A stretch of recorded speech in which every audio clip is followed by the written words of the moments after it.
So mga tol, bukas na po ang bakbakan sa pagitan ni undisputed super middleweight world champion Canelo Alvarez versus former WBO super welterweight world champion Jaime Munguia.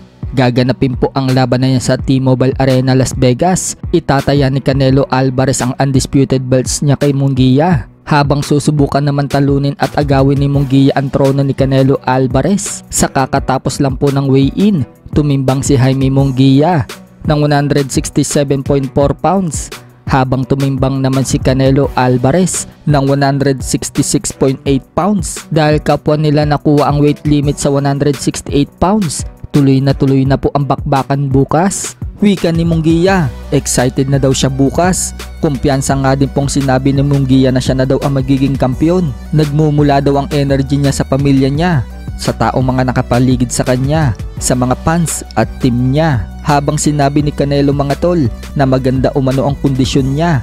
Ramdam daw niya na prime pa din daw niya ngayon at wala daw siyang injury. Ito na daw ang best shape niya. Dagdag pa ni Canelo mga tol, ipapakita umano niya bukas ang buong talent niya, experience at kung paano manalo sa laban. Sana daw mag-enjoy ang lahat mga tol, para daw sa Mexico ang laban nilang dalawa ni Munguia. Bukod nga po dyan mga tol, kaabang-abang din po ang mga undercard sa laban na yan, dahil lalaban dyan sina Brandon Figueroa versus Jesse Magdaleno para sa interim WBC World Featherweight, Mario Barrios versus Fabian Andres Maidana para naman sa interim WBC welterweight, at Imantas Estañones versus Gabriel Maestre para naman sa WBA regular welterweight. Samantala, nagbigay naman po ng prediction sa laban ni Canelo Alvarez at Munguia ang legend at Hall of Famer na si Roberto Duran. Wika ni Duran mga tol, knockout daw ang sasapitin ni Munguia sa kamay ni Canelo Alvarez. Babagsak daw si Munguia sa malabatong kamay ni Canelo Alvarez. Pero may mga nagsasabi naman mga tol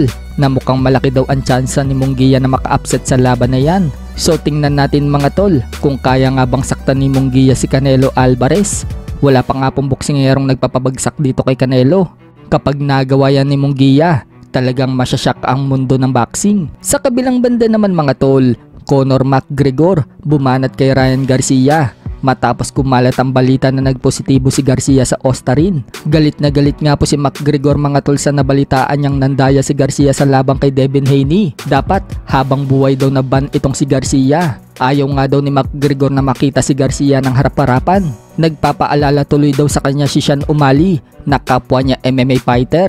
Ganyan din daw kasi ang ginawa ni O'Malley. So parang gusto tuloy ni McGregor mga tol na maka-sparring ang dalawa.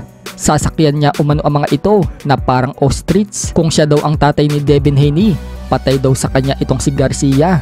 Sarap daw wasakin ni Garcia gamit ang siko. Pag-untugin na lang daw nila ang ulo nila, o kaya patayin daw ni Garcia ang sarili niya.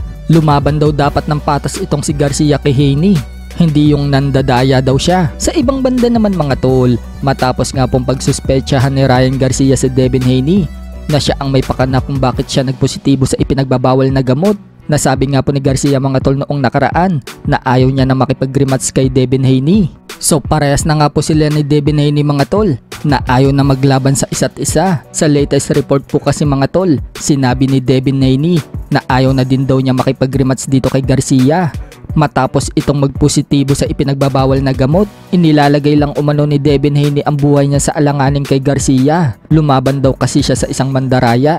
Kitang-kita na daw umano kung ano ang pagkatao ni Garcia. Kaya hindi na umano niya gustong magtagpo muli sila sa ibabaw ng ring. Masyadong mapanganib daw itong si Garcia. Baka kung ano pa daw ang gawin, dahil kargado daw pala ito.